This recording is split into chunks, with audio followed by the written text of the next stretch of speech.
जय माँ इंद्राक्षी, जय अम्बे। इंद्राक्षी धाम में दर्शकों आप सभी का हम हार्दिक स्वागत करते हैं। आज के दिन जिन जातकों का जन्मदिवस है, मैरिज एनिवर्सरी है, उन सभी को हमारी तरफ से बहुत बहुत शुभकामनाएं। आज हम बताने वाले हैं, बहुत लोगों के मन में सवाल रहता है, क्या शिवलिंग हम घर में स्थापित कर सकते हैं या नहीं कर सकते हैं, और घर में यदि हम शिवलिंग रखें तो हम कितना बड़ा शिवलिंग रख सकते हैं, और उसके साथ साथ हम कौन सा शिवलिंग घर में रखना सबसे अच्छा माना जाता है। आइए पहले आज का हम पंचांग देखें। 9 जुलाई सन 2023 दिन रविवार, संवत 2080, श्रावण मास, कृष्ण पक्ष, तिथि सप्तमी, नक्षत्र उत्तरा भाद्रपद, राहु काल 4:30 से 6, दिशा सूल पश्चिम दिशा। सावन का महीना चल रहा है और भगवान शिव की भक्ति करने का इससे सुंदर अवसर नहीं हो सकता। बहुत लोगों के आसपास मंदिर हैं, वो मंदिर में जाकर के शिव पिंडी पर जल आदि अर्पण करके उनका पंचोपचार पूजन कर लेते हैं। बहुत साधक ऐसे हैं जिनके घर के आसपास कोई मंदिर नहीं है और उनका मन होता है हम अपने घर में शिवलिंग रखें। ऐसे भी बहुत साधक हैं जिनके मन में घर में शिवलिंग रखने का बहुत मन होता है, लेकिन कई बार कहीं से कुछ सुन लेते हैं या कुछ कहीं से समझ लेते हैं तो मन में भय हो जाता है। एक साल ऐसा ही हुआ कि किसी ने कहा कि घर में शिवलिंग ना रखें।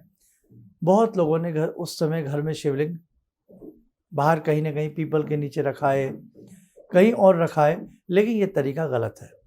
सबसे पहली बात, क्या घर में शिवलिंग रखा जा सकता है? 100% आप अपने घर में भगवान शिव को स्थापित कीजिए, शिवलिंग घर में रखिए, किसी भी तरह का कोई दोष नहीं लगता। अंगूठे जितना बड़ा, अंगूठे जितने प्रमाण का शिवलिंग घर में रखना बहुत श्रेष्ठ कर माना जाता है। और शिवलिंग घर में वैसे तो अनेकों प्रकार से अब शिवलिंग आते हैं। पारस शिवलिंग है, काले पत्थर के शिवलिंग आते हैं, नाना भांति के शिवलिंग आते हैं, लेकिन हमने जिसकी महिमा बहुत सुनी भी है और आर्टिकल भी ऐसे बहुत अनेकों देखे हैं, पढ़े हैं, साधु सज्जनों के मुख से भी ऐसी वाणी सुनी है, नर्मदेश्वर शिवलिंग घर में रखना सबसे अच्छा माना जाता है। हमारे खुद के घर में हम नर्मदेश्वर रखते हैं, तो घर में नर्मदेश्वर की पूजा करना बहुत ही शुभ होता है। नेचुरल नर्मदा नदी से निकलने वाले शिवलिंग होते हैं। बाद में उस पत्थर को आकार दे दिया जाता है, घिसाई करके सुंदर बना दिया जाता है, और कुछ तो बिल्कुल ही नेचुरल निकलते हैं। कहीं त्रिपुंड उनके ऊपर लगा होता है, कहीं घेरी बनी होती है। बड़े ही अपने आप में अच्छे शिवलिंग ये माने जाते हैं। तो मेरे साथ को आप अपने घर में नर्मदेश्वर शिवलिंग रखें। और अब तो शिवलिंग को बिठाने की जो जलहरी वगैरह सारा होता है, अर्घा वगैरह सारा उनका बहुत अच्छे से बना हुआ मिल जाता है, पीतल का मिल जाता है, चांदी का आप बनवा सकते हैं।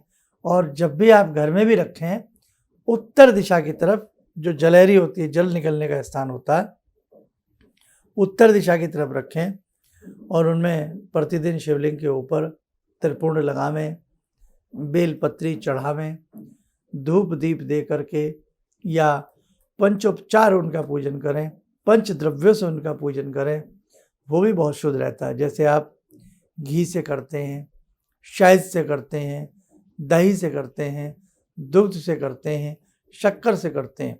हर द्रव्य पहले चढ़ावें, उसके बाद शुद्ध जल चढ़ावें, फिर दूसरा द्रव्य चढ़ावें, शुद्ध जल चढ़ावें।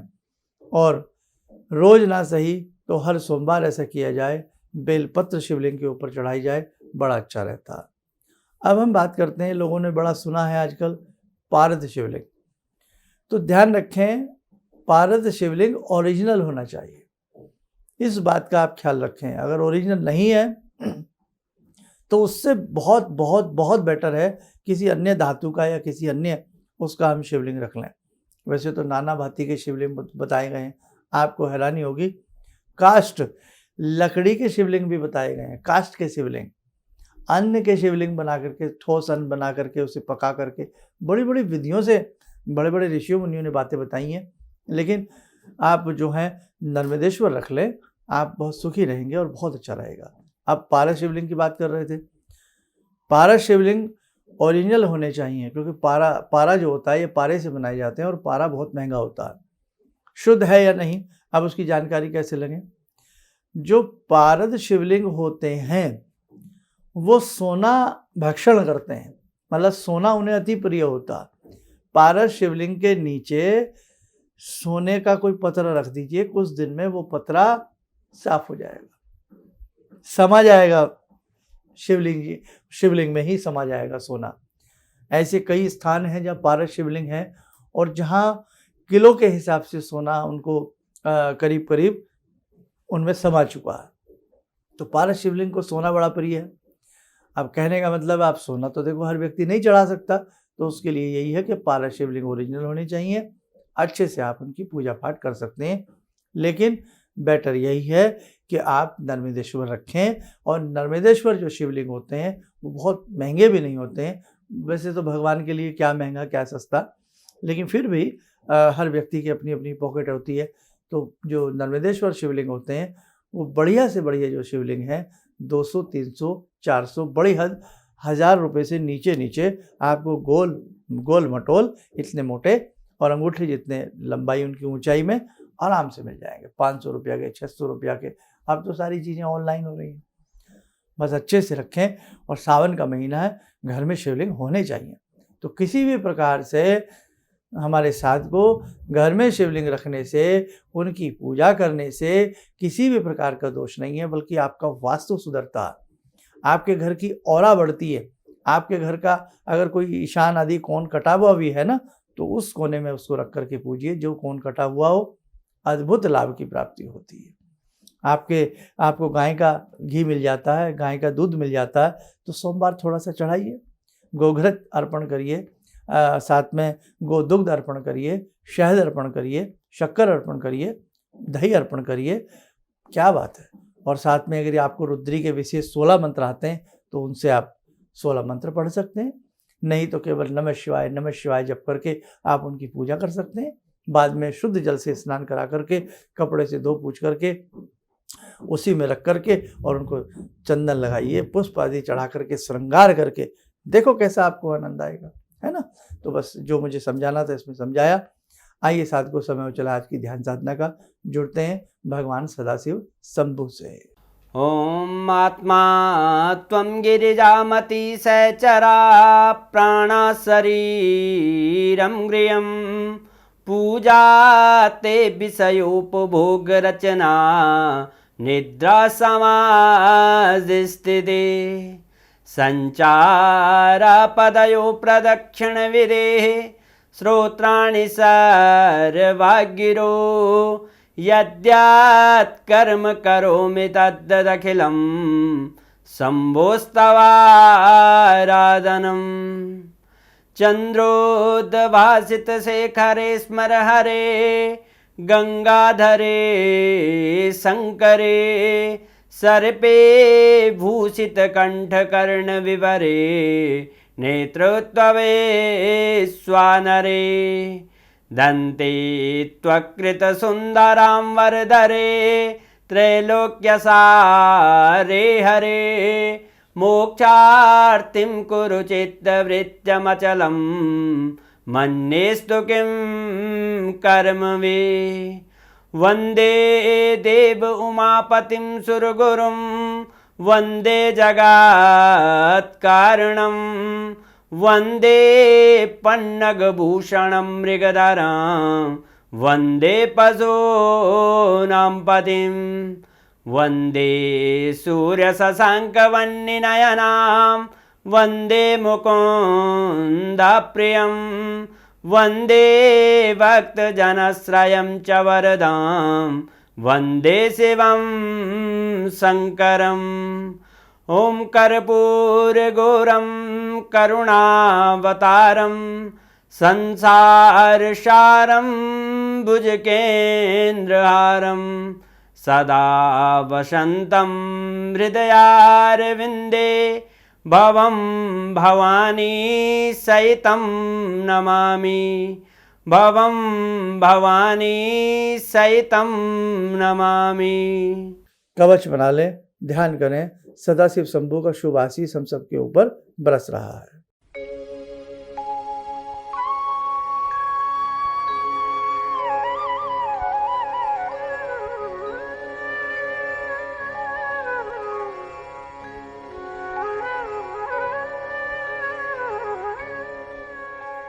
ओम बोलते हुए नेत्र खोलें, सामान्य हो जाए।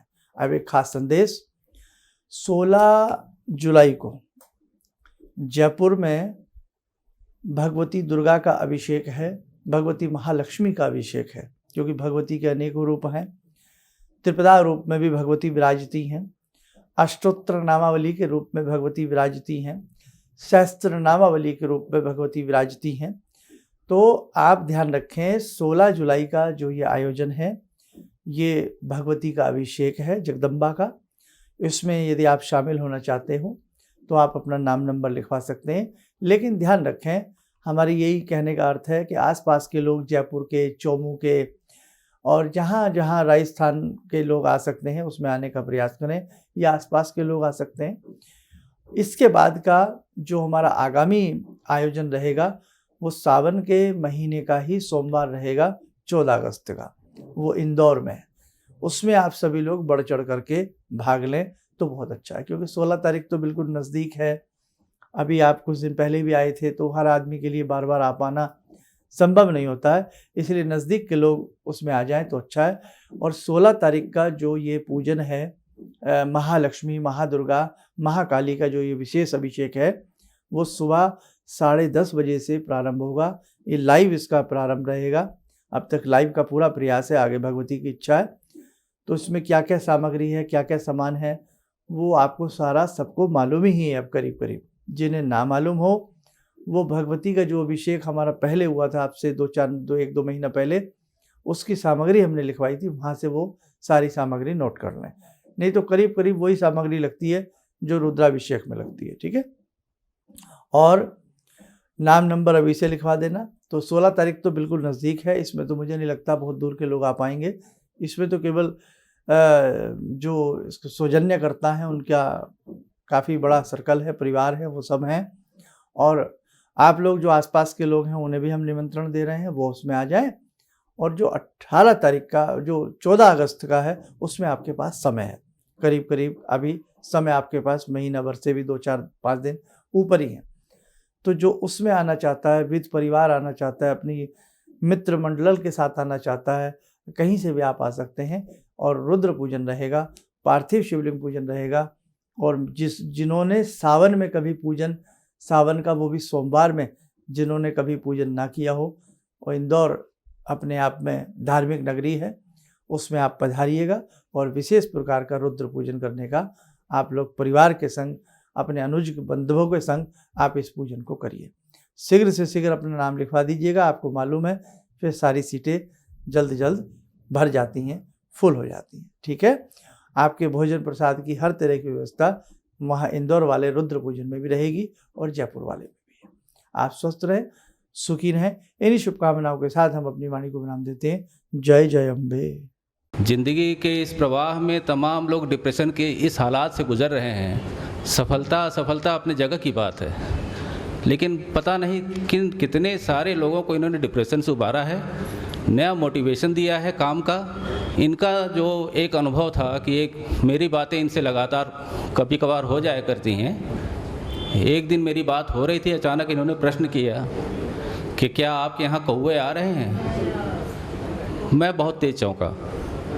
करीब 4-5 दिनों से कौओं का झुंड मेरे घर पे मंडरा था। तो मैं यही सोचने परेशान था, ये शुभ है अशुभ है, क्या चीज़ है। तो मैंने प्रश्न किया कि क्या मैंने आपको बताया कि मेरे घर में कौवे आ रहे हैं। कहने नहीं, मुझको दिखाई पड़ रहा है। तो कुछ तो अलौकिक है इनमें। दूसरा क्या, जो इनका उद्देश्य है, जब महाकुंभ में आए थे, मेरी इनसे वार्ता हुई, तो मैंने इनका उद्देश्य जानना चाहा कि किस उद्देश्य के लिए आप काम कर रहे हैं। तो जो उद्देश्य उन्होंने मुझको बताया, मैं मन से इनके उद्देश्य के साथ जुड़ गया। इनके साथ तो जुड़ा था ही, अब इनके उद्देश्य के साथ भी हूँ मैं। किसी भी समस्या के समाधान के लिए मिले प्रसिद्ध हस्तरेखा एवं वास्तु विशेषज्ञ प्रोफेसर धर्मेंद्र शर्मा जी से। नोट: शिविर में भाग लेने हेतु एवं व्यक्तिगत रूप से मिलने के लिए कॉल करने का समय सुबह 10 बजे से शाम 6 बजे तक। हमारे विभिन्न ज्ञानवर्धक कार्यक्रम देखने के लिए आप हमें अभी सब्सक्राइब करें, बेल आइकन को प्रेस करें ताकि आप देख सकें हमारा कार्यक्रम सबसे पहले। और अधिक जानकारी के लिए फेसबुक पेज को लाइक करना न भूलें।